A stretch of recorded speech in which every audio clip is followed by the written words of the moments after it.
సంబంధించినటువంటి ఎన్నికలలో 1వ వార్డులో మా ఓటు హక్కును కుటుంబ సమేతంగా వినియోగించుకోవడం జరిగింది.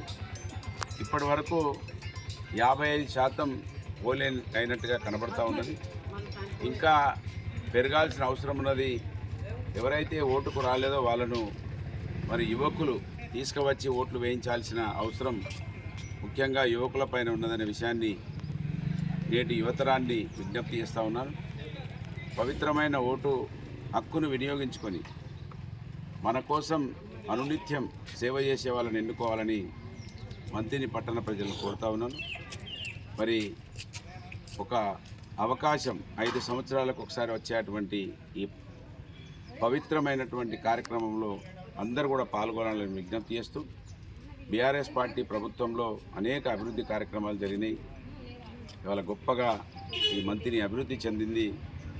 దాన్ని చూసి అందరూ కూడా ఓట్లు వేస్తారని మేము ఆశిస్తూ ఉన్నాం. మా సభ్యులు 13కు 13 గెలుస్తాయని ఆశాభావంతో ఉన్నాం.